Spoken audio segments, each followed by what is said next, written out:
तो नेक्स्ट है इसका ग्राफ। तो स्फेरिकल शेल का इलेक्ट्रिक फील्ड के लिए ग्राफ। लेट अस से एक्स एक्सिस में है डिस्टेंस और वाई एक्सिस में है इलेक्ट्रिक फील्ड। तो आप देख सकते हैं ये सेंटर है शेल का। तो सेंटर से जैसे जैसे आप बाहर की तरफ निकलते हैं इलेक्ट्रिक फील्ड जीरो रहता है, जीरो रहता है। और जब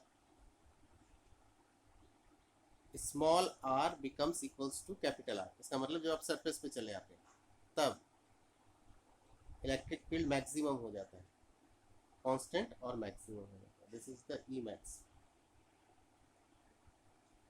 और उसके बाद आप क्या देखते हैं, इन्वर्स स्क्वायर लॉ से घटता है। तो यहाँ पर है आपका इलेक्ट्रिक फील्ड का value sigma by epsilon naught. यहाँ पर है electric field inversely proportional to r square, और यहाँ पर है इलेक्ट्रिक फील्ड जीरो। तो ये है आपका ग्राफ फॉर स्फेरिकल शेल। ये ग्राफ इंपॉर्टेंट है। ओके, अब हम आते हैं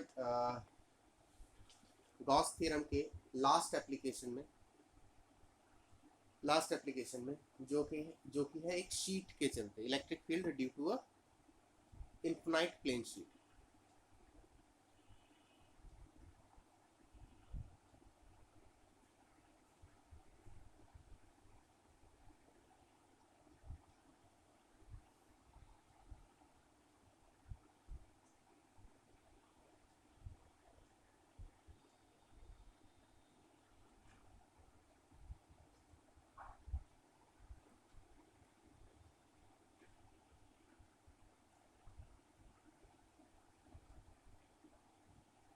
ओके, तो यहाँ पर हम एक इनफिनाइट प्लेन शीट ले लेते हैं। अच्छा, एक बात मैं यहाँ पर क्लियर कर दूं कि इनफिनाइट का मतलब जिसका अंत नहीं है ऐसा हम नहीं बोल रहे। हम इनफिनाइट प्लेन शीट इसलिए बोल रहे हैं क्योंकि उस शीट का जो डायमेंशन है वो जो पॉइंट हम कंसिडर करेंगे उसके तुलना में काफ़ी काफ़ी बड़ा है। तो इसीलिए इनफिनाइट प्लेन शीट बोलते हैं हम उसको। तो ये हमारे पास शीट है जो यूनिफॉर्मली चार्ज्ड है और इन्फिनिट है।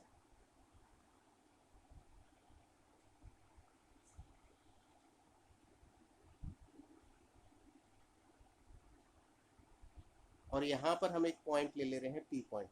तो पी पॉइंट के टर्म्स में शीट का डायमेंशन काफ़ी बड़ा है, आप देख सकते हैं। इसीलिए हम इसको इनफिनाइट शीट बोल रहे हैं। ओके, इस शीट से इस पी पॉइंट का डिस्टेंस है स्मॉल आर। तो गॉस थ्योरम से आपको यहाँ पर दो चीज़ें प्रूव करनी होती है। पहला कि जो इस शीट का इलेक्ट्रिक फील्ड होता है दैट इज़ यूनिफॉर्म। अगर आपको याद होगा हमने जब चार्ज बॉडीज के लिए इलेक्ट्रिक फील्ड लाइंस ड्रॉ की थी तो उस वक्त भी मैंने बताया था कि इन्फिनाइटली लार्ज शीट के लिए, uniformly charge infinitely large sheet के लिए ही सिर्फ हमारे पास ये यूनिफॉर्म फील्ड मिलता है या कांस्टेंट फील्ड मिलता है, और सबके लिए हमारा फील्ड नॉन यूनिफॉर्म रहता है।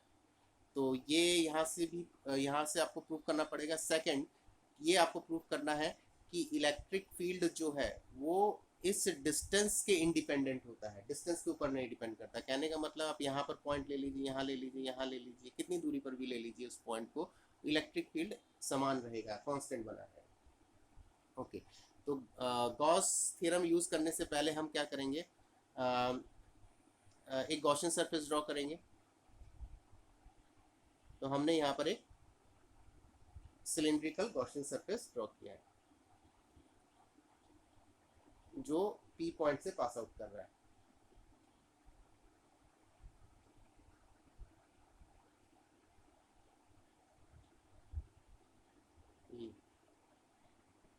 तो इसका फेस एरिया है कैपिटल ए,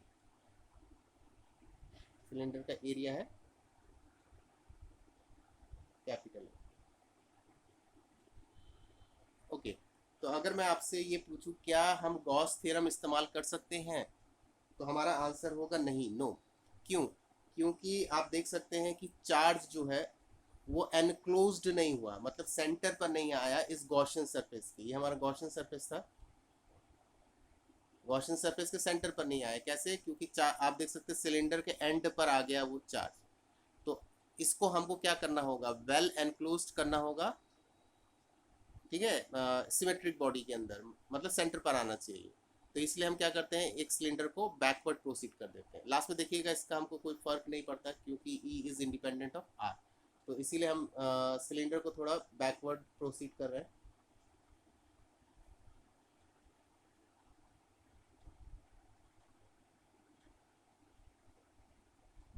लाइक दिस। और ये भी यहाँ से यहाँ तक सिलेंडर का लेंथ है स्मॉल आर। ओके, तो यहाँ पर भी हम एक पॉइंट ले लेते हैं, लेट अस से पी डैश। तो अब हम बोल सकते हैं कि हमारा चार्ज जो है वो सरफेस के सेंटर पर एनक्लोज हो गया है। ओके, तो अब हम गॉस थ्योरम लगा सकते हैं। अगर मान लीजिए इसका सरफेस चार्ज डेंसिटी सिग्मा है, तो इसके अंदर नेट चार्ज कितना आया, एनक्लोज्ड चार्ज कितना हुआ, तो सिग्मा ए हो गया, ये आप जानते हैं। तो हम यहाँ पर देख सकते हैं कि हमारा जो राइट फेस है उसमें इलेक्ट्रिक फील्ड ऐसे डायरेक्टेड है, और अगर हम यहाँ पर एरिया वेक्टर बनाए या नॉर्मल बनाए तो वो भी इसी डायरेक्शन में डायरेक्टेड होगा। सिमिलरली इधर पे जो इलेक्ट्रिक फील्ड है वो ऐसा डायरेक्टेड है, और अगर हम इसमें एरिया वेक्टर बनाते हैं तो एरिया वेक्टर भी आपका इसी डायरेक्शन में डायरेक्टेड रहेगा। मतलब इसके लिए और इसके लिए हमारा डॉट प्रोडक्ट क्या होगा, कॉस जो होगा वो कॉस थीटा कॉस जीरो हो जाएगा। तो वही चीज हम यहाँ पर करेंगे। Here total flux, here total flux through the Gaussian surface,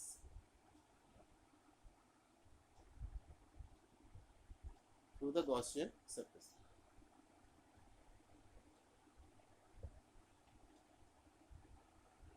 तो अगर टोटल फ्लक्स में निकालूं तो वो हो जाएगा पाई ई। तो फ्लक्स टोटल कितना हुआ, यहाँ इस फेस से और इस फेस से जो निकल रहा है उसका एडिशन, तो ये है ई ए प्लस ई ए, तो ये हो गया 2 times of E. This is equation number 1। और टोटल चार्ज एनक्लोज्ड कितना हुआ, तो सिग्मा ए हुआ, and total charge enclosed inside the Gaussian surface।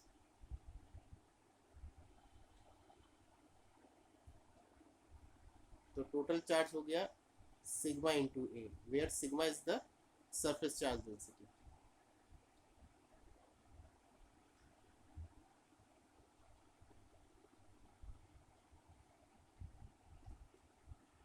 ये है इक्वेशन नंबर। अब गॉस थ्योरम हमको क्या बोलता है,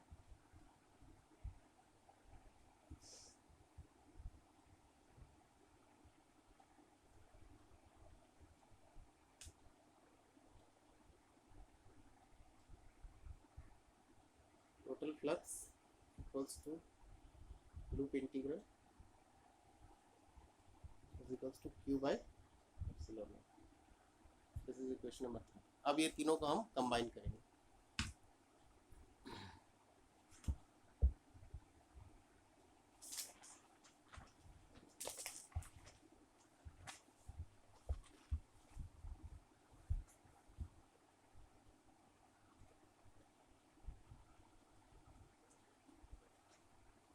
From equation 1, 2 and 3,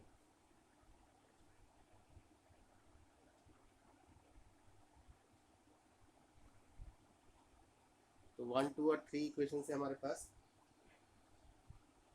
वैल्यू आएगी E 2 E A equals to sigma A by epsilon naught. तो इलेक्ट्रिक फील्ड क्या है, कितना है, इलेक्ट्रिक फील्ड है सिग्मा बाय 2 एप्सिलॉन।